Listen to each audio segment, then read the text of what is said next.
आज हम लोग लास्ट लेक्चर से पहले कोई क्वेश्चन है किसी का तो पूछ ले। लास्ट लेक्चर में किसी का कोई क्वेश्चन हो तो पूछ ले, मैं आगे मूव करूंगा। सर मतलब कि जो हमारा सेगमेंट होता है जैसे कि मेमोरी सेगमेंट, उसके अंदर हमें तो सिर्फ ऑफसेट एड्रेस की बिट्स पता हो तो हमारा सारा काम चल जाता है। तो हमें सेगमेंट एड्रेस की बिट का क्या करना है? क्योंकि अगर देखें हमें ऑफसेट का पता होगा, जैसे 2 बिट है तो हमें पता है कि 4 बनेंगे, उसके बाद वही 4 0 0 पहले सेगमेंट को असाइन हो जाएगा, 0 1 दूसरे को। तो सेगमेंट एड्रेस को अलग से बिट को क्यों जरूरत पड़ रही है हमें? नहीं, ऐसा तो नहीं है वो पहले को असाइन हो दूसरे को होता है, ऐसा नहीं है।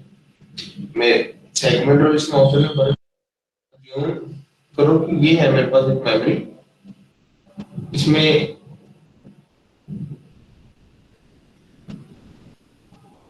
एक दो 6 लोकेशन है, ये दो का एक सेगमेंट है। तो ये ऑफसेट 0 ऑफसेट 1, ये ऑफसेट 0 ऑफसेट 1 ऑफसेट 0 ऑफसेट 1, ये सेगमेंट नंबर 0 का ऑफसेट 0 1 है, ये सेगमेंट नंबर 0 1 का, ये सेगमेंट नंबर 0 1 0 का, इसके ऊपर एक और सेगमेंट है सपोज, और ये 1 1 वाले सेगमेंट का 0 1। अब ये 4 सेगमेंट है, हर सेगमेंट में दो दो ऑफसेट आ रहे हैं।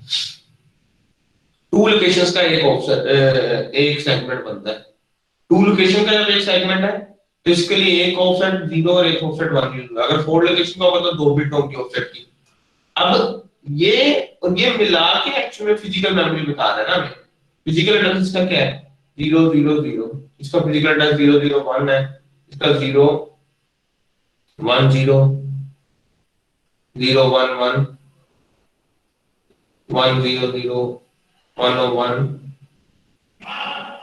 1 1 0 और 1 1 1, ये फिजिकल एड्रेस है। अब एक्चुअली में ये वाला सेगमेंट एड्रेस, ये ऑफसेट और ये फिजिकल है। मेमोरी को तो यही चाहिए, बट लॉजिकल एड्रेस वहां पर ये बना हुआ है। जब मुझे इस लोकेशन को मार्क करना है तो एक्चुअली मुझे इसका सेगमेंट एड्रेस 1 0 और ऑफसेट 0 बताना है। अगर इसको करना है तो 1 0 और ऑफसेट 1 बताएंगे तो एक्चुअली फिजिकल एड्रेस 1 1 बनेगा। तो इसलिए अगर किसी एक खास लोकेशन की बात करें तो जब मैं कहता हूं ये वाली लोकेशन, तो आप कहते हो ये ऑफसेट 0 है, सिर्फ ऑफसेट से काम हो रहा है? नहीं, ये ऑफसेट 0 तो इसका भी है, ऑफसेट 0 तो इसका भी है, ऑफसेट 0 तो इसका भी है, इसका भी है। अब इस लोकेशन का कैसे आइडेंटिफिकेशन होगी यूनिकली कि ये ऑफसेट विद दिस सेगमेंट। जी समझ आइए बात को? Yes sir. सर मतलब कि इनकी जो नंबर ऑफ बिट्स होंगी वो डिफरेंट हो सकती हैं सेगमेंटेड। हाँ वो हो सकती हैं, लेकिन यहाँ जो सिस्टम हम यूज करेंगे 8086 में उनमें से यस सर, वही मुझे कंफ्यूजन हो रही थी। सर ये जो एड्रेसेस होते हैं ये नीचे से शुरू हो सकते हैं कि हम ऊपर से भी स्टार्ट कर सकते हैं? ये कोई कन्वेंशन है? नहीं, लिखने का तरीका आसानी के लिए मैं ऐसे लिख देता हूँ, वरना आप उस तरह से कभी कभी एग्जांपल करवाते हुए मैं ऊपर से नीचे को लिख दूंगा। अच्छा ठीक है, वो कन्वेंशन नहीं है कि मतलब कि नीचे से हमेशा स्टार्ट होगा। मेमोरी लिखने का ना वो लॉजिकल थिंकिंग है, आपने इस तरह से बना लेना जहन में कि मेमोरी इस तरह से बढ़ी हुई है, इस तरह से बढ़ी हुई है। अच्छा बस ये सेटिंग करनी है हमने एक्चुअली। अगर मैं इसको ऐसे लिख दूं, मेमोरी ऐसे बना दूं, मेमोरी की ये लोकेशन है, ये 0 1 0 1 0 1 0 1, ये ऑफसेट मैं कह दूं इन दोनों का एक सेगमेंट है 0 0 0 1 है। तो ऐसे ज्यादा समझने में मुश्किल होती है, लेकिन बात वही है, किसी भी तरह लिख लो। आगे सर समझ। गुड।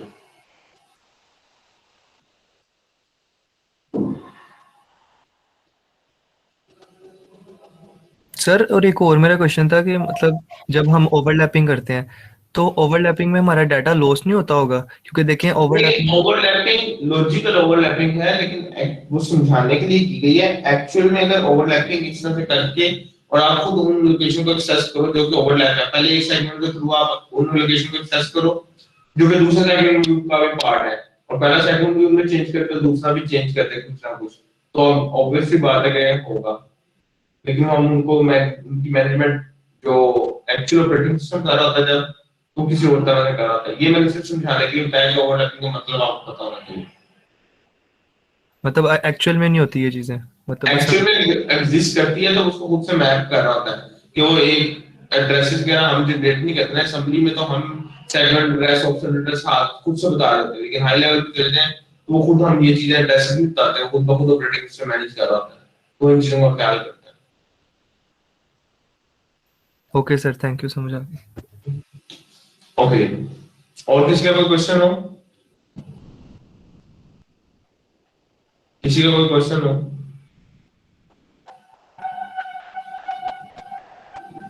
ओके, अब हम असेंबली की कुछ सेक्शन डिस्कस करते हैं।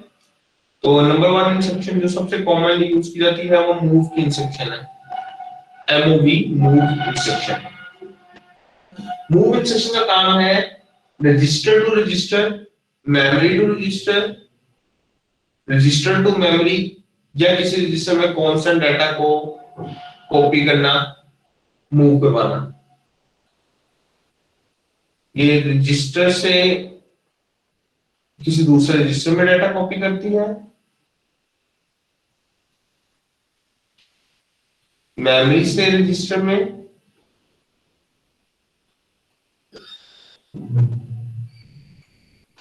रजिस्टर से मेमोरी में,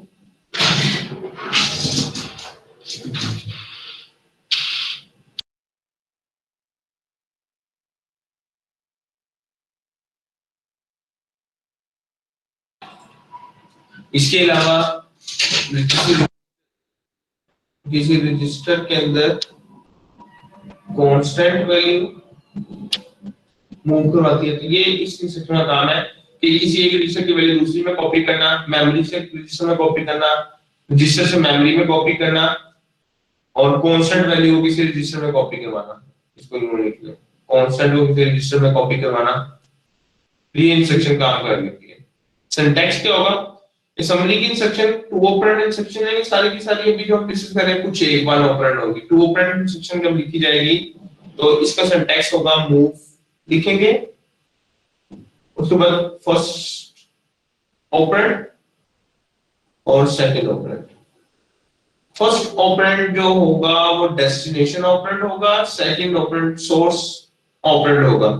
मूव ax, bx जब लिखेंगे तो ये इंस्ट्रक्शन का काम होगा bx रजिस्टर की वैल्यू को ax रजिस्टर में कॉपी कर देना। जो भी bx रजिस्टर, क्योंकि हमें पता है bx रजिस्टर जो है वो 16 बिट का है,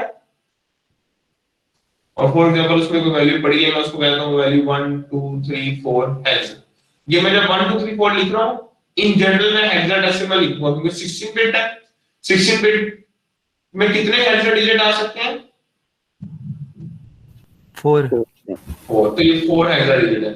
और ax में कुछ पड़ा है, ax में 0 1 0 2 पड़ा, ये भी हेक्साडेसिमल है। जब मैंने ये इंस्ट्रक्शन एग्जीक्यूट की तो इसने bx की वैल्यू को ax में कॉपी कर दी। इस इंस्ट्रक्शन के एग्जीक्यूशन के बाद ax में भी 1 2 3 4 हेक्सा आ जाएगा। इस इंस्ट्रक्शन का काम सोर्स से डेस्टिनेशन में कॉपी करना, इसको यूं लिखा जा सकता है। इसके अलावा मूव की इंस्ट्रक्शन मूव al, bl लिख सकता हूं। अब al bl क्यों लिखा? bl 16 बिट है, 8 बिट है। bl का मतलब क्या होता है जी? bl रजिस्टर का क्या मतलब है, बोले?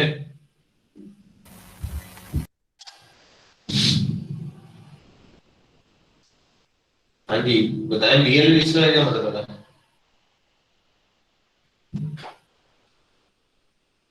bl कौन सा रजिस्टर होता है? lower half of bx. Yes, lower half of bx। हमने कहा था bx ax 16 बिट रजिस्टर है। अगर इनका अपर हाफ या लोअर हाफ यूज करना है तो al bl, अपर हाफ के लिए AH BH यूज कर सकते हैं, ऐसे CL DL या CH DH यूज कर सकते हैं। ये 16, ये सारे के सारे 8 बिट रजिस्टर्स होंगे, तो इनको भी यूज किया जा सकता है। तो मूव की इंस्ट्रक्शन लिखने के लिए मैं मूव की इंस्ट्रक्शन को यूं पर लिखूंगा, मूव AL, BL, और अज्यूमिंग दैट कि BAL के जो कंटेंट है वो 1 2 3 4 है। 1 2 3 4 हेक्सा का मतलब है एक्चुअल में इसमें जो वैल्यू पड़ी होगी 0 0 1 0 0 1 0 1 1, ये 16 बिट की वैल्यू पड़ी है। ऐसे BL रजिस्टर है और उसके कुछ कंटेंट है, उसमें फॉर एग्जांपल वैल्यू पड़ी है F231, तो एक्चुअल में इसमें 11111000110011 16 बिट में ये वैल्यू पड़ी होगी। तो इसमें ये मैंने सॉरी AX के कंटेंट लिखे हैं, पूरे के पूरे 16 बिट लिखे हैं, तो इसको AX कह रहा हूं। AX के कंटेंट है और ये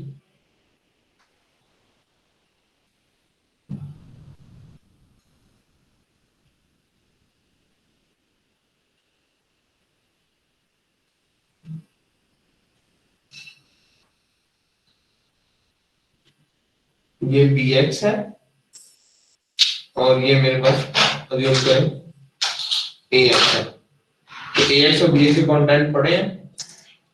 तो अब इसमें से ये जो वैल्यू होगी 0 से लेके 7 तक की बिट्स और फिर 8 से 15 तक की बिट्स है, which means यहां तक ये AH से लाएगा, इसको AL कहा जाएगा। ऐसी सिमिलरली इसके अंदर भी ये दो डिजिट BL है और ये BH है, और इसके लिए ऐसा अगर बात करें तो यहां तक 8 बिट और ये वाली 8 बिट, ये AH के कंटेंट है और ये AL के।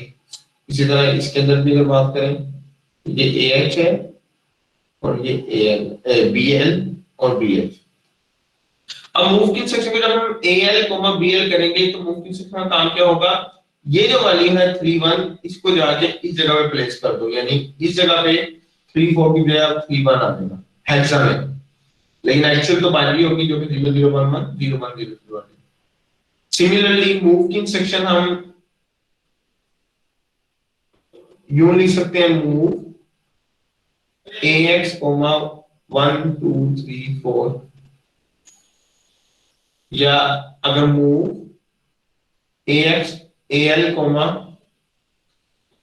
1 2, लोअर हाफ लिख सकते हैं, अपर AH लिख सकते हैं, BL BH CX CL CH DL DH DX कोई भी यूज कर सकते हैं। तो इसका मतलब है कि हमें कोई कांस्टेंट वैल्यू AX में AL में रखवा दें। अभी तक आज के सिर्फ आज के लेक्चर में ये कह रहा हूं कि हमने ये जो वैल्यू लिख रहे हैं ये हेक्साडेसिमल है। नेक्स्ट लेक्चर में फिर हम पढ़ लेंगे कि डेसिमल बाइनरी कैसे कैसे लिखी जा सकती है। आज के लेक्चर में हम सिर्फ जो एग्जांपल करेंगे वो सारी हेक्साडेसिमल नोटेशन को यूज करते हुए करेंगे। हाँ, अब मूव के लिए वो सारे केसेस हैं जो ट्रू है, ये मैं अभी रजिस्टर टू रजिस्टर या रजिस्टर से कांस्टेंट टू रजिस्टर वैल्यू बता रहा हूं, मेमोरी को डिस्कस नहीं कर रहे। अब रजिस्टर टू रजिस्टर या कांस्टेंट टू रजिस्टर में रॉन्ग केसेस कौन से हैं जो कि मूव के सेक्शन के नहीं लिखे जा सकते। अगर मैं यूं लिख दूंगा मूव AL, BX, तो क्या होगा आपके ख्याल से? अब इस सेक्शन का काम क्या है, क्या बताना चाह रहे हैं, हम कहना चाह रहे हैं कि BX की वैल्यू को AL में कॉपी कर दो। BX को कितने बिट का है? 16 सर। और AL 8 8, तो इसलिए 16 बिट को 8 में तो कॉपी नहीं किया जाता, ये रॉन्ग केस हो गया। और सिमिलरली आपको ये वाला केस भी यूज नहीं करना चाहिए। अगर मैं यहाँ पे BX, AH लिख देता हूँ, इस केस का क्या मतलब है कि AH की वैल्यू को BX में कॉपी कर दो। AH की वैल्यू को AH की वैल्यू क्या होती है 8 बिट, BH क्या है 16 बिट। तो ये भी केस रॉन्ग है, इसको करना नहीं चाहिए। लेकिन असेंबलर जब हम यूज करेंगे उसमें ये केस वो वार्निंग देके खुद से ठीक कर देता है। वो करता क्या है कि इन 8 बिट को लोअर हाफ में कॉपी कर देता है, अपर हाफ को वैसे रहने देता है। लेकिन टेक्निकली ये नहीं करना चाहिए क्योंकि 8 to 8 ना करे कॉपी, 16 to 16 16 to 8 करे, तो ये भी रॉन्ग। सर हमेशा ऐसे ही होगा कि वो लोअर हाफ में कॉपी करेगा और अपर हाफ ही छोड़ देगा? अगर तो पूरा 16 बिट यूज किया सर लोअर हाफ से अपर हाफ में तो हो सकती है ना, मतलब AL और हाँ ये कर सकते हैं। मैं ये केस 2 होगा मूव AL, BH, तो ये तो उसको नहीं पता ये लोअर या हाफ, इसने BH के BH वाले पोर्शन से वैल्यू उठानी है और AL वाले पोर्शन में रख देनी है। हमें सिर्फ 8 बिट लिखने चाहिए या 16 बिट लिखने चाहिए? ठीक है जी। सर ये जो आपने सेकंड स्टेप किया ax, 1 2 3 4 ये दोबारा बता दें जरा। ये कांस्टेंट वैल्यू जा रही है, अभी किसी रजिस्टर की वैल्यू में ये ax में ये कांस्टेंट वैल्यू को कॉपी कर देगा, ax में जाके जो पड़ा होगा उसको खत्म करके 1 2 3 4 हेक्सा स्टोर कर देगा। समझ रहे हैं बात? Yes sir. ओके। सर ये जो कांस्टेंट हम देंगे ये कंपाइलर को ये नहीं लगेगा कि डेसिमल में, उसको कैसे पता चलेगा कि ये हेक्साडेसिमल में? नहीं, कंपाइलर तो पहली बात यहाँ पे होगा नहीं, कंपाइलर तो हाई लेवल है, से लो लेवल में जाता है, ये असेंबलर होगा।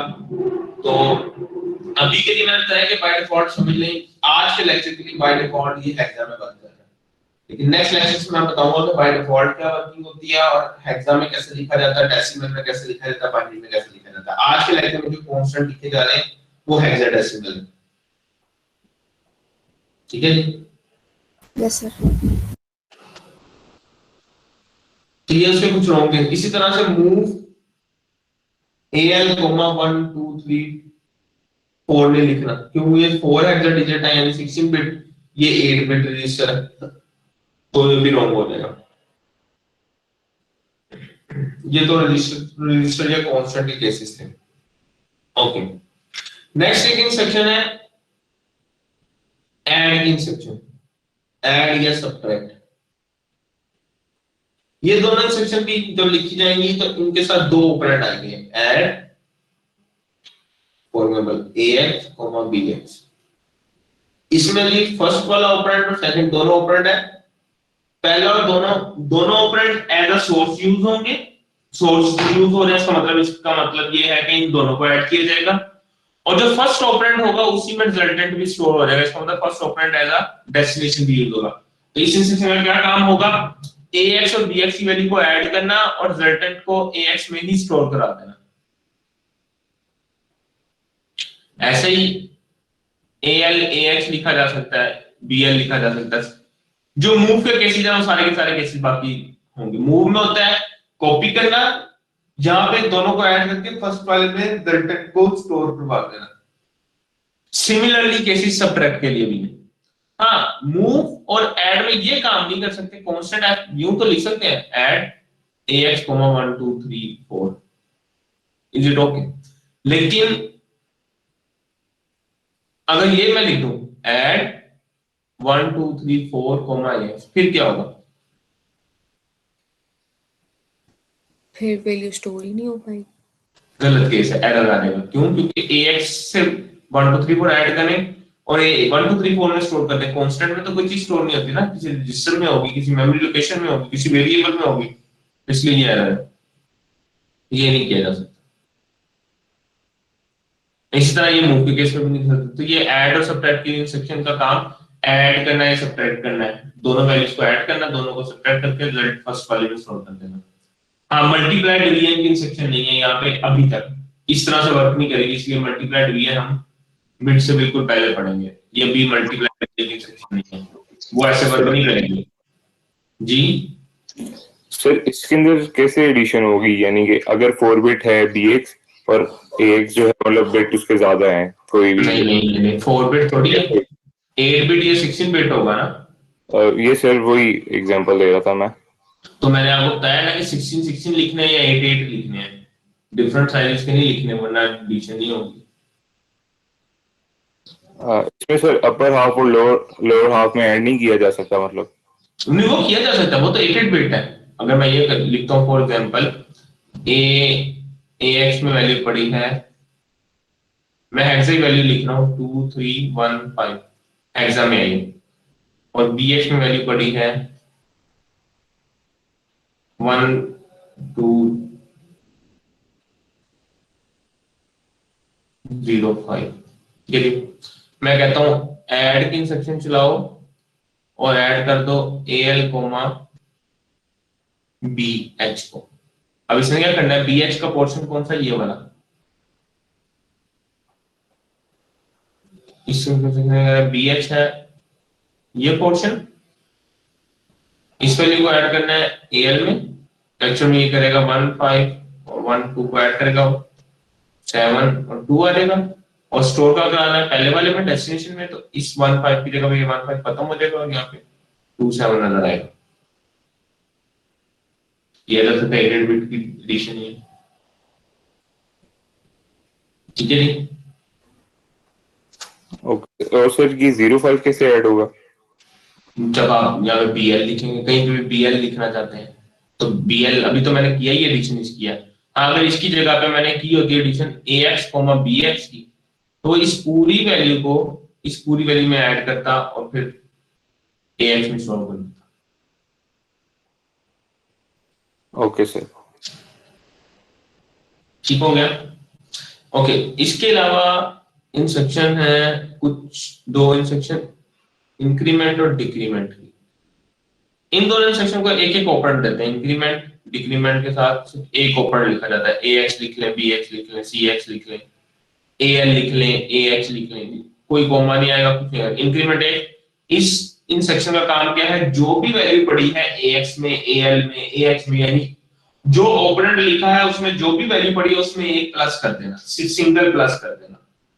या डिक्रीमेंट का काम है उसमें सिंगल माइनस कर देना। इंक्रीमेंट और इंस्ट्रक्शन और डिक्रीमेंट इंस्ट्रक्शन सिंगल बिट का ऐड है, सिंगल बिट +1 या -1 करने के लिए यूज होती है। सॉरी, सिंगल बिट नहीं, +1 या -1, इसको सिंगल ऑपरेंड दिया जाएगा हमेशा। आधी बात समझ सकते हो? तो एक्चुअल में अगर मैं समराइज करूं तो हमने 4 इंस्ट्रक्शन देखिए, 5, मूव कॉपी करने के लिए, ऐड सब्ट्रैक्ट एडिशन के लिए, ये तीनों इंस्ट्रक्शन 2 ऑपरेंड है। इसको एक सोर्स, दो ऑपरेंड है, सोर्स डेस्टिनेशन, और फिर increment decrement single operand instruction है। ये +1 या -1 करने के लिए यूज होती है। समझ आइए बात क्या है? ये थी असेंबली की इंस्ट्रक्शन जो कि अवेलेबल है 8086 में या 8088 में।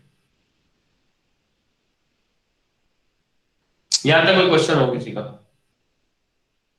सर ये आप 8066 8088 कहते रहते हैं, मतलब ये क्या है सर? मतलब कि ये कोई कंपाइलर है, कोई असेंबलर है, कोई नहीं, सॉफ्टवेयर है, क्या है? मैंने आपको शुरू में बताया था, इंटेल के CPU मॉडल है। CPU जो हम कहते हैं ना, CPU सेंट्रल प्रोसेसिंग यूनिट जो खरीदते हैं तो इसके मॉडल आते हैं ना, तो इंटेल 8086 मॉडल का नंबर है। सर ये कितना पुराना मॉडल है? ये एक्चुअल में इसकी एग्जिस्टेंस अब तो नहीं है, ये बहुत पुराना है। इसकी असेंबली इसलिए पढ़ाई जाती है कि इससे आसानी से, जब न्यू स्टूडेंट्स होते हैं जिनको असेंबली का इंट्रोडक्शन बिल्कुल नहीं होता, उनको इंट्रोडक्शन समझने में आसानी हो जाती है। अब एडवांस कंप्यूटर्स के अंदर तो बहुत ज्यादा असेंबली इंस्ट्रक्शंस होती हैं। हम ये पढ़ते इसलिए हैं जिससे समझने में असेंबली का हेलो वर्ड और असेंबली से नो हाउ बड़ी आसानी से हो जाती है। इस वजह से ये सिस्टम फॉलो करवाया जाता है। Okay sir. ओके, अच्छा जी, ये मैं ना अभी स्लाइड्स, ये वाले बोर्ड को बंद कर रहा हूं कुछ देर के लिए।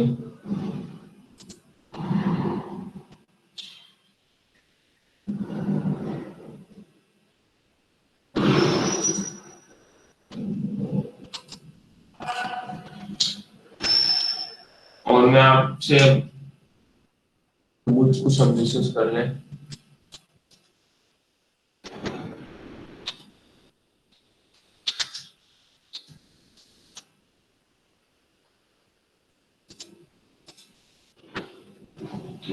करता हूं स्क्रीन शेयर, स्क्रीन 1 शेयर कर देता हूं। स्क्रीन आप लोगों के साथ शेयर हो गई है? Yes sir. ओके,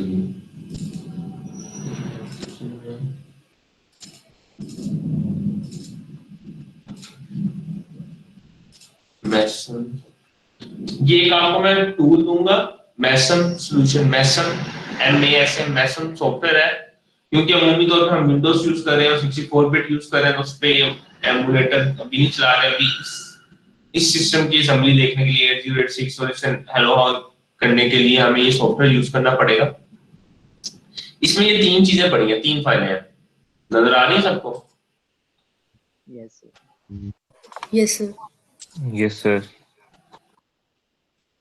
ओके, एक तो वर्ड फाइल है, इसको ओपन करेंगे तो इसमें इंस्ट्रक्शन लिखी गई है कि मैसम को कैसे यूज करना है। मैसम को यूज करने के लिए सबसे पहले रन करना है डोसबॉक्स की फाइल। डोसबॉक्स क्या होता है?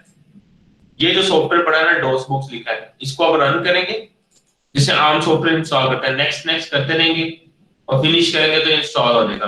जब इंस्टॉल हो जाएगा तो इसके डेस्कटॉप के ऊपर आपके पास आइकन आ जाएगा डोसबॉक्स 0.74 के नाम से। एक तो इसको इंस्टॉल कर लेना है। इसमें वर्ड के अंदर पहला स्टेप लिखा गया है कि आपने इसको इंस्टॉल करना है, ठीक है जी। दूसरा स्टेप, इसी फोल्डर में एक फोल्डर पड़ा है 8086, इसको कॉपी कीजिएगा और जाके अपनी सी ड्राइव में रख देना है। सिंपली मेरे पास अगर सी ड्राइव देखें तो यहाँ पे ये मैंने 8086 रखा हुआ फोल्डर, ठीक है जी।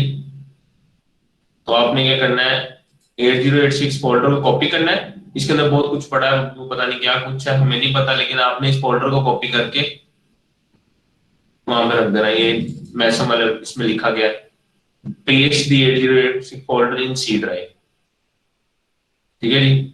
इस फोल्डर के अंदर बहुत सारी फाइल्स पड़ी हैं। सेकंड स्टेप, अब जब हमने असेंबली प्रोग्राम लिखना है या उसके साथ कुछ वर्किंग करनी है तो हम ये क्या करेंगे, इस डोस बॉक्स को चलाया करेंगे। डोस बॉक्स क्लिक करेंगे, डोस बॉक्स इस तरह से ब्लैक स्क्रीन ओपन हो जाएगी। ये वाली नजर आ रही है सबको? स्क्रीन विजिबल है ना सबके पास? Yes, sir. Yes sir. Okay, visible है तो हम इसके साथ वर्किंग करते हैं। डोस बॉक्स आएंगे, सबसे पहले इस पे आके अगर तो आपने सी ड्राइव में सही तरह से 8086 फोल्डर कॉपी कर दिया तो यहाँ पे लिखेंगे कमांड माउंट C:/8086 वहां लिखी गई है कमांड, सी ड्राइव माउंट हो जाएगी।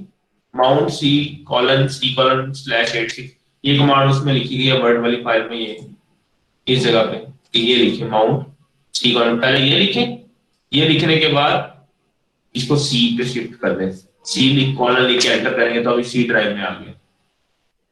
अब यहाँ देखेंगे तो सी ड्राइव बनी नजर आ रही, C:/, मैं इसको CLS कर देता हूँ। CLS की कमांड क्यों यूज होती है डोस में, MS डोस में? Screen Clear.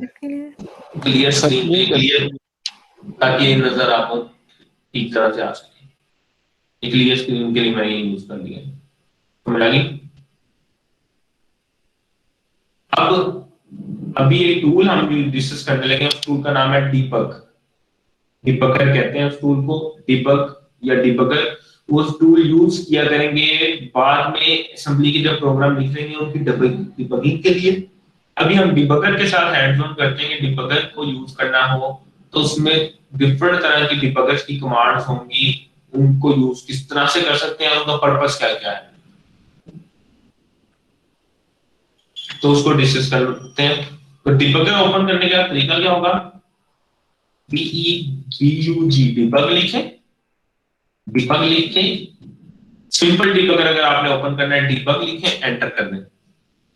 अब मैंने डिबग लिख के जब एंटर किया इसके ऊपर तो आप यहाँ पे देखेंगे डैश लिखा हुआ है, डैश साइन है और ये ब्लिंक कर रहा है, इसका मतलब ये डिबगर मोड में आ गया, डिबगर ओपन हो गया, डिबगर मोड में आ गया, डिबगर ओपन हो गया, ठीक है जी।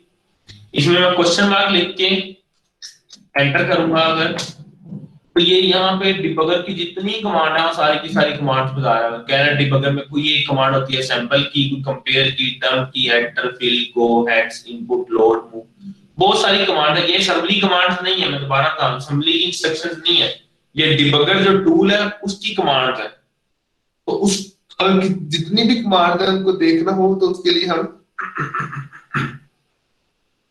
क्वेश्चन मार्क लिख के एंटर करते हैं तो ये मुझे सारी की सारी कमांड निकालता है डिबगर में कौन कौन सी। तो इसमें एक कमांड यहाँ नजर आ रही होगी हमें रजिस्टर की कमांड R। तो सबसे पहले हम रजिस्टर की कमांड को डिस्कस करते हैं। अभी ये ब्लिंक नजर आ रहा है, मैंने रजिस्टर की कमांड चलानी है, मैं R लिखूंगा, सिर्फ सिंपल R लेटर लिख के कैपिटल के स्मॉल में दोनों में से किसी में भी लिख लें और एंटर कर दूंगा। पहले मैं इसको ना एक बार डिबगर मोड से बाहर आ रहा हूं ताकि जो एक्स्ट्रा लिखी चीजें नजर आ रही है वो खत्म हो, और फिर मैं क्लियर स्क्रीन करके दोबारा डिबग में डिबगर मोड में आ गया और मैंने पहली कमांड R की कमांड लिख के एंटर की। देखें ये एक आर की कमांड लिखने के बाद मुझे कुछ चीजें शो हो रही हैं। अच्छा, ये स्क्रीन पे आपको कर्सर भी शो होता है ये जो मैं मूव करता हूँ? Yes sir. Okay, good. Yes. Yes sir. Okay, अच्छा जी, ये रजिस्टर की कमांड का काम ये है कि तमाम के तमाम रजिस्टर में पड़ी वैल्यूज को शो करना, जो वैल्यूज पड़ी हैं रजिस्टर के अंदर उनको शो करना। तो अब अगर हम देखें यहाँ पे ax लिखा हुआ है इक्वल टू 0000, तो बाय डिफॉल्ट डिबगर हमेशा हेक्साडेसिमल में वैल्यूज को शो करता है। तो आप देखें क्योंकि ax bx रजिस्टर 16 बिट के होते हैं, इसलिए उनके अगेंस्ट 4 हेक्साडेसिमल शो कर रहा है। ax इक्वल टू 000, ये ax bx cx dx register है चारों। इन चारों रजिस्टर को कहते हैं जनरल पर्पस रजिस्टर्स। फिर stack pointer, base pointer, source index, destination index show कर रहा है। ये चारों कौन से रजिस्टर होते हैं? क्योंकि ये भी 16 बिट के अंदर इनकी वैल्यूज को शो किया जा रहा है। ये कौन से रजिस्टर्स होते हैं? Index and pointer register. Index and pointer register. फिर डीएस, ईएस, एसएस और सीएस के अंदर कुछ वैल्यू शो कर रहा है, इनको कहते हैं सेगमेंट रजिस्टर्स। और ये आईपी रजिस्टर भी इंडेक्स पॉइंटर रजिस्टर है, आईपी रजिस्टर। उसके अलावा यहाँ पे कुछ ना, ये 3 6 7 8 तरह के सिंबल्स आ रहे हैं, दो लेटर्स वाले। इनको भी हम इग्नोर कर रहे हैं, ये क्या है हमें नहीं पता। और ये आखिरी लाइन क्या है अभी भी ये भी नहीं पता। तो यहां तक हमें पता लग गया कि आर की कमांड में क्या करना है, जो रजिस्टर में पड़ी वैल्यूज हैं वो दिखा देनी है। ठीक है, इसमें कोई क्वेश्चन तो नहीं है? आर की कमांड क्या काम है? रजिस्टर में पड़ी वैल्यूज को दिखाना।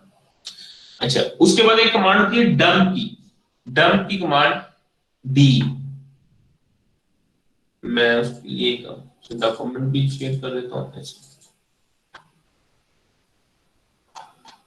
ये डॉक्यूमेंट है, इसमें ये सारे इसकी कमांड बताएगी। ये मैं आप जो पढ़ा रहा हूं आज शेयर कर दूंगा। डंप की कमांड है डी की कमांड। डंप की कमांड का काम क्या है? मेमोरी के कंटेंट्स को शो करना। डी लिख के मैं एंटर करूंगा, डी लिख के एंटर किया तो यहाँ कुछ मेमोरी के कंटेंट शो हो रहे हैं। जरा इसको समझ लें, अच्छी तरह से समझें ये कंटेंट बता क्या रहे हैं, होते क्या।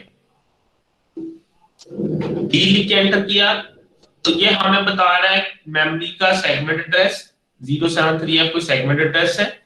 हेक्साडेसिमल में एड्रेस आ रहे हैं, क्योंकि 16 डिजिट है, सेगमेंट होता है 16 डिजिट ही ऑफसेट होता है, तो ये हेक्सा में शो कर रहा है। 073 कोई सेगमेंट एड्रेस है, 0100 कोई ऑफसेट एड्रेस है। ये बता रहा है ये सेगमेंट एड्रेस और ये कोई ऑफसेट एड्रेस है।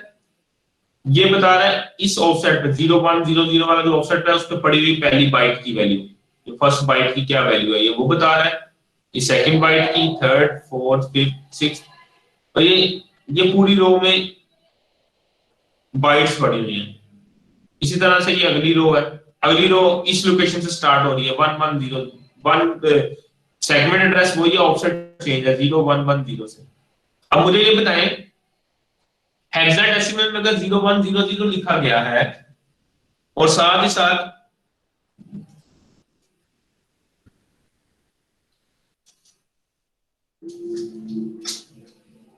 ओपन बोर्ड को भी यूज कर लूं साथ ही।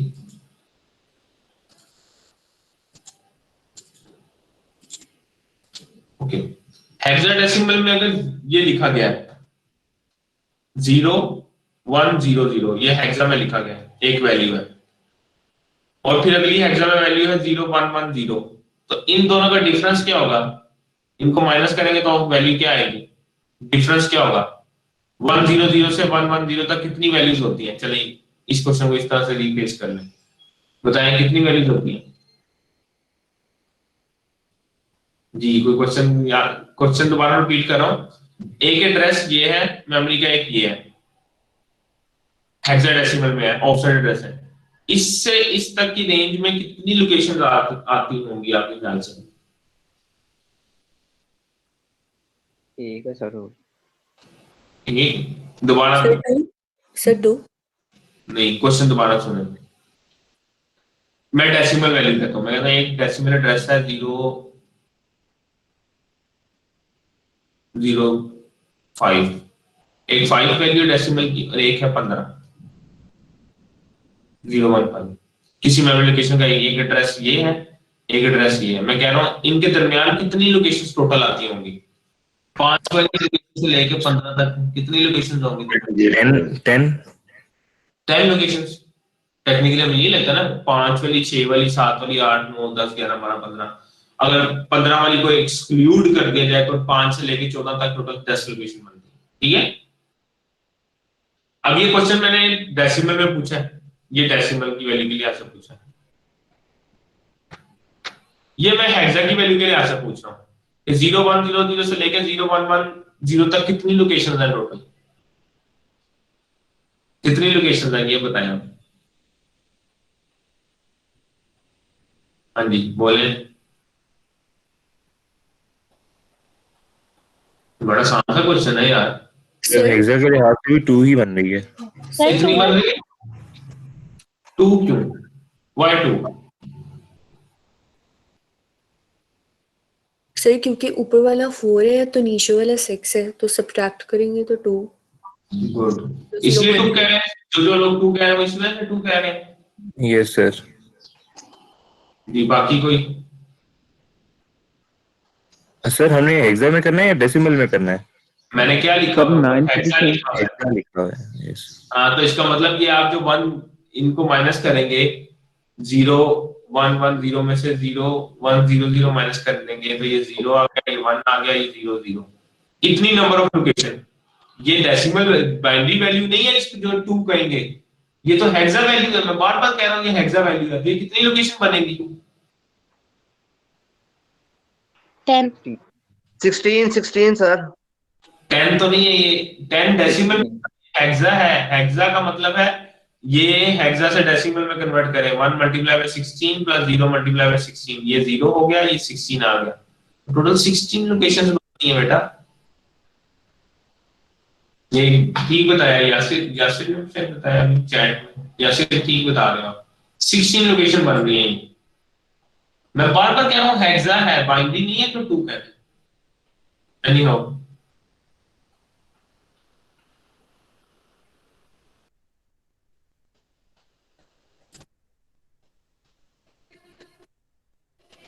ओके, यहाँ पे आते हैं वापिस। तो अब ये क्या कर रहा है देखिएगा, ये 0100 है तो ये जो वैल्यू है ये वाली वैल्यू ये 0100 की है, ये 0101 की है, ये 102 की, 3 4 5 6 7, ये 108 109 10A, क्योंकि 109 के बाद 110 नहीं आता, 10 नहीं आएगा, 10 नहीं आएगा, हेक्साडेसिमल है। तो ये 10A वैल्यू है, 10B की है, 10C 10D 10E और 10F तक की।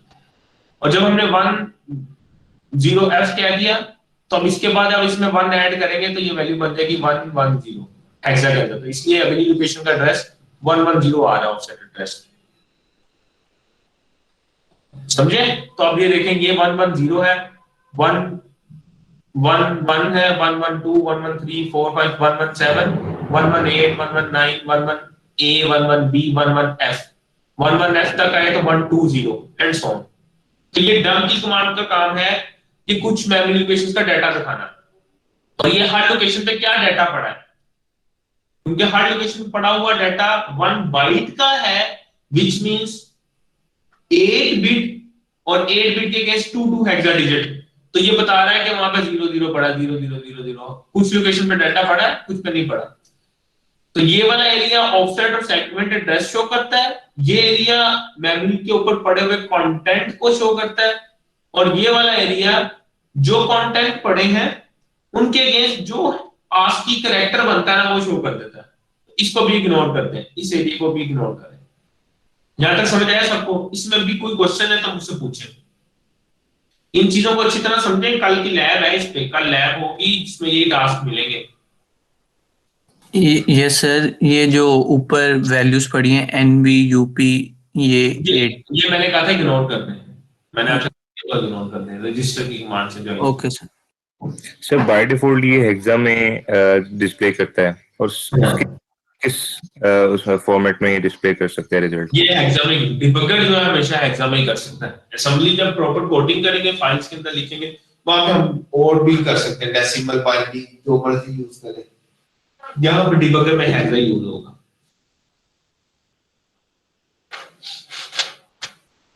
ठीक है जी।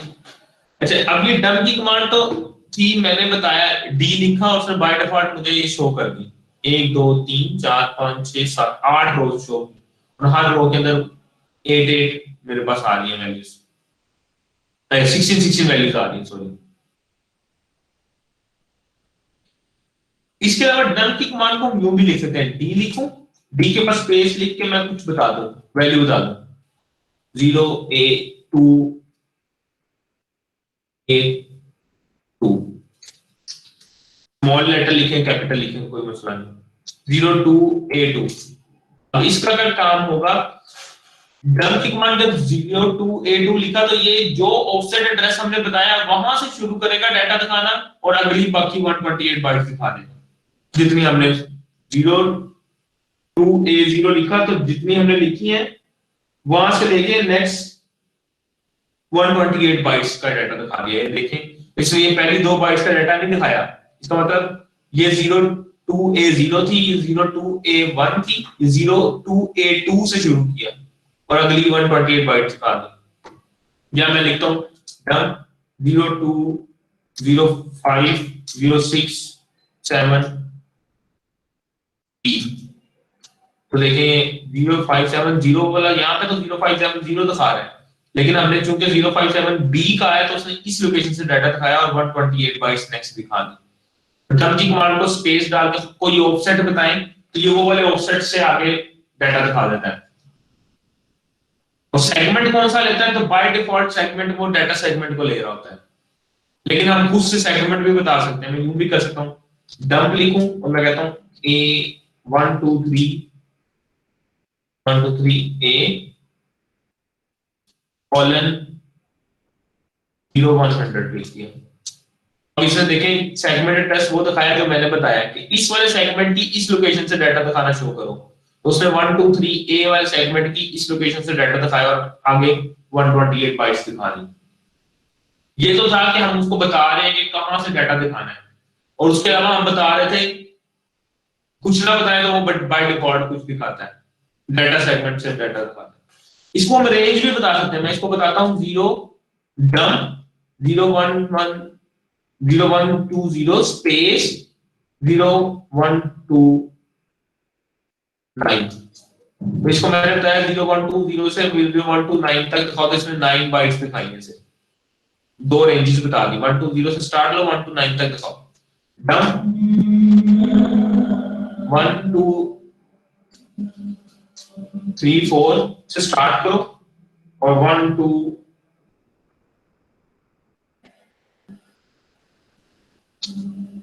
a 7 तक दिखाओ। तो ये 1 2 3 0 से स्टार्ट लिया, 1 2 a 7 तक दिखा दिया।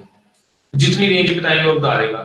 डाटा सेगमेंट और सेगमेंट एड्रेस के साथ भी रेंज बता सकते हैं 1 a 1 6। ये मैं कुछ भी रैंडमली लिख रहा हूं, सेगमेंट एड्रेस कॉलन 1 0 100 स्पेस 0 1 1। तो मैंने उसको कहा इस सेगमेंट की 0 100 से स्टार्ट लो और 0 1 2 0 तक दिखाओ, तो 0 100 से स्टार्ट लिया और 1 2 0 तक दिखाया, उसके आगे कुछ नहीं दिखा रहा। तो ये डम की कमांड के डिफरेंट वर्जन है जिसमें वो विदाउट पैरामीटर्स विद पैरामीटर्स भी वर्क करती है। तो खास किसी मेमोरी लोकेशन को देखना तो आप देख सकते हैं। ये हमें बाद में काफी दफा यूज करनी पड़ेगी अपने पूरे असेंबली के प्रोग्राम की डिबगिंग के लिए, इसलिए इनको अच्छी तरह से समझनी है चीजों को। जी डम की कमांड समझ आई? Yes sir. Yes sir. Yes sir. Okay जी, अब मैं इसे क्विट करता हूं। क्यू की कमांड होती है डिबगर मोड से बाहर आने के लिए, क्विट करेंगे तो बस सी में आ जाएंगे, सी जहां पे लिखा हुआ है सी डॉस बॉक्स में आ जाएंगे। सीएलएस किया, दोबारा मैं डिबग मोड में जाता हूं। डिबग मोड पे एक कमांड होती है असेंबल की, ए लिख के एंटर करें। असेंबल की कमांड असेंबली की इंस्ट्रक्शन लिखने के लिए यूज की जाती है। असेंबली की कमांड असेंबली की इंस्ट्रक्शन लिख दिया 073F कॉलम 0100 को ये एड्रेस बता दी। मैं यहाँ पे असेंबली की इंस्ट्रक्शन लिखने लगा हूँ मूव AX 1 2 3 4 मैंने लिख के एंटर कर दिया। फिर उसने कोई नया एड्रेस दे दिया, मैंने वहां पे लिख दिया मूव BX 1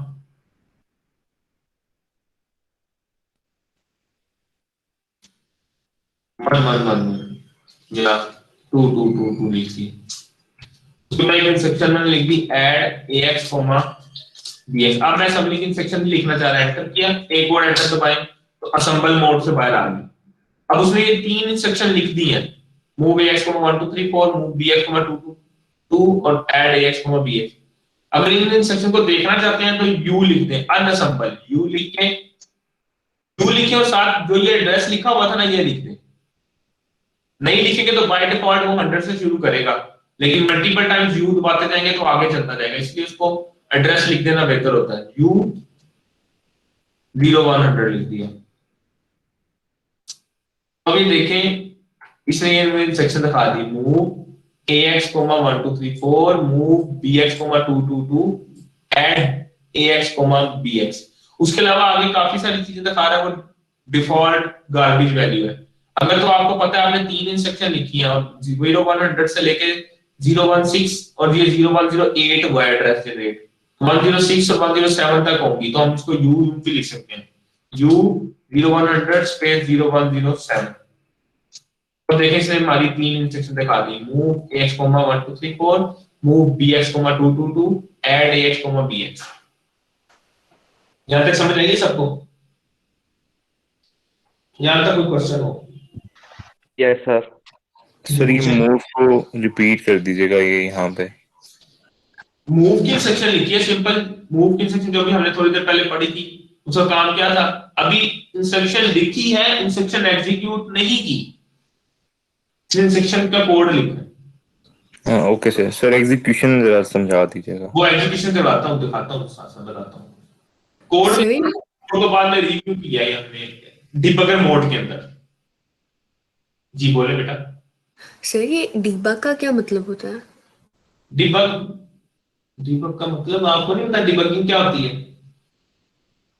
नहीं सर, वो इधर क्या करे, हम उसको बार बार क्यों डिबग? हाँ, यहाँ पे डिबगर भी एक टूल है जो असेंबली के कोड्स की डिबगिंग के लिए यूज होता है। तो हम पहले आज के लेक्चर में सिर्फ डिबगर को समझ रहे हैं कि उसको अगर हमने बाद में कभी यूज करना हो तो डिबगर की कमांड्स का पता हो। जैसे विजुअल स्टूडियो में डिबगिंग करनी हो, स्टेप इन स्टेप आउट वगैरह आप करते हो ना? जी सर। इसी तरह वहां पे तो आपको प्रोसीजर आता है, आप कोड लिख के उसकी डिबगिंग कर लेते हो। यहाँ पे आप डिबगर को पहले खुद से समझेंगे, बाद में असेंबली के कोड की डिबगिंग किया करेंगे जब जरूरत पड़ेगी। ठीक है। यहाँ पे वो स्टेप इन स्टेप आउट नहीं है इस डिबगर के अंदर, इसलिए उसको मैनुअली देखना पड़ता है चीजों को खुद से। यहाँ सबको यस सर। अगर मैं इसको रिकॉल करूं तो हमने कौन सी कमांड पढ़ ली है? फर्स्ट हमने रजिस्टर की कमांड पढ़ी है, आर डंप असेंबल अनअसेंबल और क्विट की, ये कमांड हमने डिस्कस कर ली है। जी सॉरी कुछ बोले? सर ये डंप की कमांड जो है ना वो रिपीट कर दीजिए। डंप की कमांड का काम था कि मेमोरी की लोकेशंस का डाटा शो करना। मैं करता हूं, दोबारा बताता हूं, अभी हम पहले इसको खत्म करते हैं।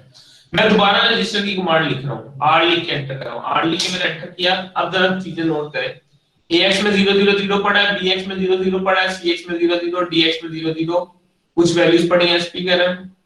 अच्छा अभी मैंने ना ये कुछ लेटर्स और आखिरी रो छोड़ दी थी, ठीक है? अब इसको समझ, लेटर्स को अभी भी इग्नोर करें, ये नेक्स्ट लेक्चर का काम है। आखिरी रो क्या करती है?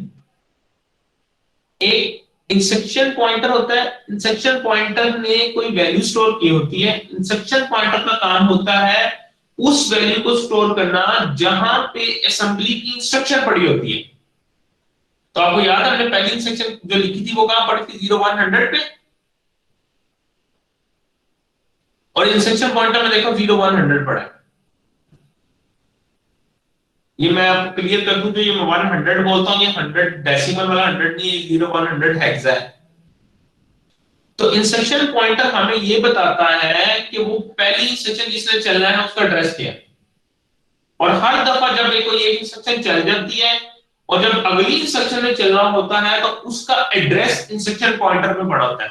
कंप्यूटर ने उसी इंस्ट्रक्शन को एग्जीक्यूट करना होता है जिसका एड्रेस इंस्ट्रक्शन पॉइंटर में पड़ा होगा।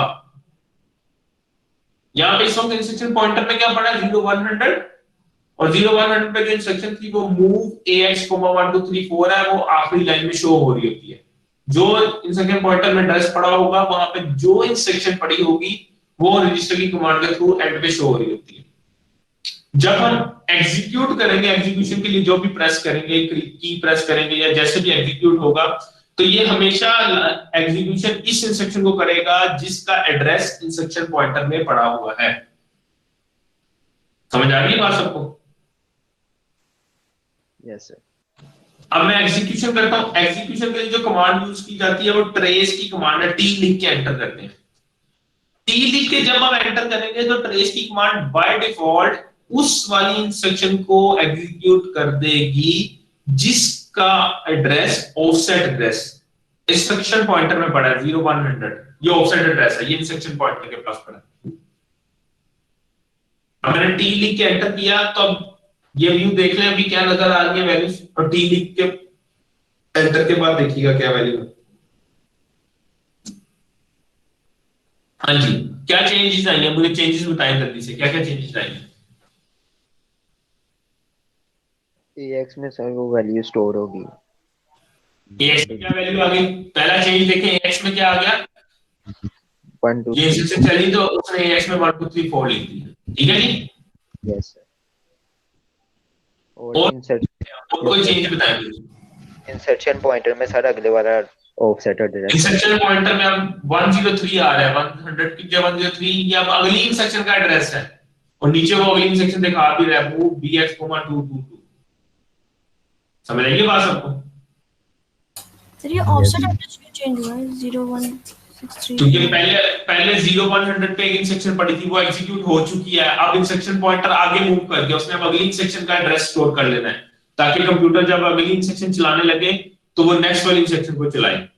इंस्ट्रक्शन पॉइंटर हमेशा बताता है अगली इंस्ट्रक्शन कौन सी चलेगी।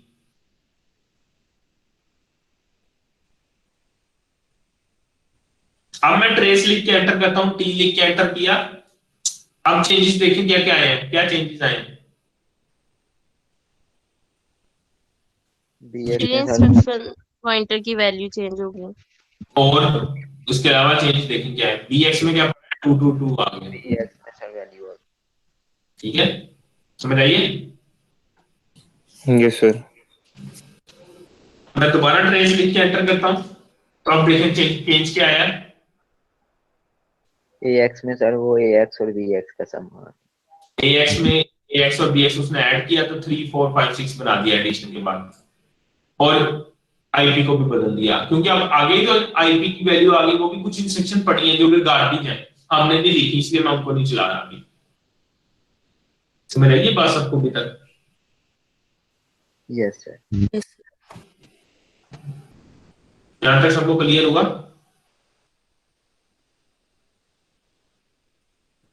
Yes sir. ओके, क्विट करते हैं ये, क्योंकि मैं दोबारा डिबग ऑप्शन करता हूं ताकि आसानी के लिए। मैं असेंबल मोड में आता हूं, यहां पे मैं कुछ इंस्ट्रक्शन लिखने लगा हूं। Move AL, 1 2, move BH, 5 6। फिर यहां देखिएगा मैं मूव AL, BH लिखूंगा। एरर दे दी इसने, AL में BH नहीं आ सकता, क्यों नहीं आ सकता? क्योंकि वो 8 क्योंकि वो 8 बिट है, वो है, वो 16 बिट है। 16 बिट है। गुड, तो हम आगे लिखता हूं move AL, sorry AL, BH। फिर एक इंस्ट्रक्शन लिख देता हूं, मूव AL, BL,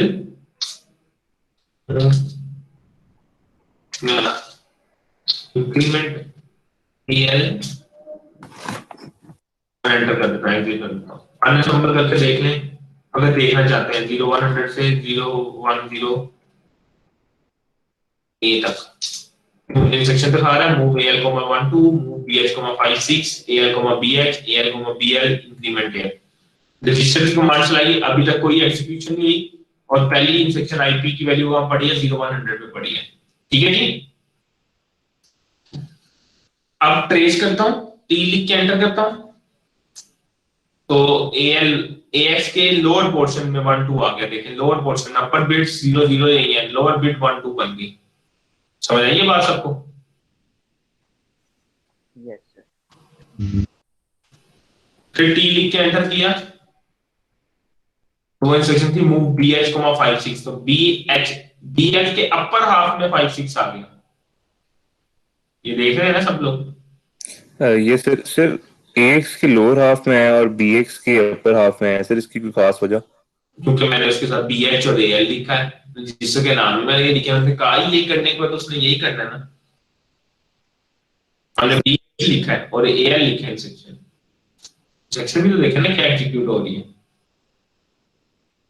सर ये थोड़ा सा लेक्चर मेरा मिस हुआ था, तो सर BH में हमेशा जो है वो अपर हाफ में AX में हमेशा लोअर हाफ में। लोअर हाफ के लिए AL लिखते हैं या BL या CL या DL, अपर हाफ के लिए AH BH CH या DH लिखते हैं। और अगर पूरे रजिस्टर को यूज करना है तो AX BX CH DH लिखते हैं। ओके सर, और जब पूरा रजिस्टर यूज होगा तो सर अपर हाफ में जाएगा या लोअर हाफ में जाएगा? पूरे रजिस्टर में पूरी वैल्यू को कंसीडर करेगा 16 बिट। Okay sir. अब मैं ट्रेस करता हूं ऐड AL, BH। जी पूछे बेटा। सर हम सेम रजिस्टर के AL से AH में मूव कर सकते हैं, जैसे AL की वैल्यू को AH में मूव कर दें? जी कर सकते हैं। Okay sir. सर ये जो डाटा रजिस्टर्स है इनमें हमने तो कोई डाटा नहीं रखवाया, ये मतलब उनके अंदर पहले से ही है 000 पड़ा था, अब हम रखवा रहे हैं ना। डाटा रजिस्टर या सेगमेंट रजिस्टर कह रहे हो आप? ठीक है सर, वो AXPX डाटा रजिस्टर की बात कर रहे हैं। हाँ वो तो हम रखवा रहे हैं ना, इंस्ट्रक्शन चल रही है। अब मैं ट्रेस करूंगा तो AL और BH की वैल्यू को ऐड करेगा और AH में रख देगा। तो 1 2 में 5 6 ऐड करेगा तो 6 8 बन जाएगा। तो अब देखें AL में 6 8 बन गया। अब मैंने कहा मूव करो BL की वैल्यू को AL में, DL की वैल्यू को AL में। BL में क्या पड़ा हुआ है? BL में 0 0, उसको AL में मूव किया। फिर ट्रेस करता हूं, देखें AL में 0 0 हो गया, 68 की जगह 0 0 हो गया। अब इंक्रीमेंट AL चला रहा हूं तो इंक्रीमेंट AL चलाने से क्या होगा? ट्रेस किया तो उसमें +1 हो गया, 0 1 आ गया। इंक्रीमेंट की सेक्शन से +1 करती है। जी समझ आई ये चीजें जो भी मैंने बताई है? Yes sir. गुड। अच्छा अब और कुछ चीजें डिस्कस करें। अभी data segment, access segment, stack segment और कोड सेगमेंट में ना जो वैल्यू पड़ी है ना वो बाय डिफॉल्ट 073F चल रही है। तो याद रखिएगा कि ये आईपी रजिस्टर ये तो ऑफसेट है, वो सेगमेंट एड्रेस कहां से लेता है? CS से लेता है हमेशा। और डम की कमांड बाय डिफॉल्ट जो सेगमेंट एड्रेस दिखाती है वो डाटा सेगमेंट का दिखाती है। जब मैं D लिख के एंटर करूंगा देखिए ये डाटा सेगमेंट का एड्रेस है 073F। वैसे भी सबका सेम है लेकिन बाय डिफॉल्ट ये दिखाती है, वरना हम जो लिखना चाहें वो लिख सकते हैं 120A:1112 तो ये 120A वाले सेगमेंट की 120 से स्टार्ट लेके दिखा रही है और रेंज में भी दिखा सकते हैं, कम की कमांड में भी दिखा रही है।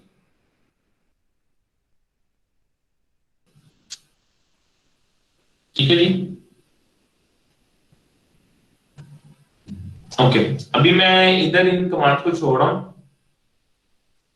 टास्क क्या क्या है, आपने करना क्या क्या है? नंबर 1 आपने इस डोस बॉक्स को, मैं ये पूरा फोल्डर आप लोगों के साथ मैसम सॉल्यूशन वाला फोल्डर शेयर करूंगा। आपने इसकी वर्ड फाइल को पढ़ते हुए इंस्ट्रक्शन के अकॉर्डिंगली इसको इंस्टॉल करना है। डोस बॉक्स इंस्टॉल करके डिबगर को ओपन करके देखना है, डिबगर में वर्क करके देखना है। उसके बाद आपने डिबगर को यूज करने के बाद मैं ये डॉक्यूमेंट शेयर करूंगा आपसे डिबगर का, जिसमें इस तमाम कमांड बताई गई हैं। इसमें से ये वाली कमांड जो हमने पढ़ ली है, कौन कौन सी पढ़ी है? रजिस्टर की, डंप की, असेंबल की, अनअसेंबल की, और कोई इन कमांड्स को यूज करना है। ट्रेस की सर, सॉरी, जो भी सर कमांड ट्रेस की कमांड भी पढ़ ट्रेस की पढ़ रही है, ट्रेस की कमांड भी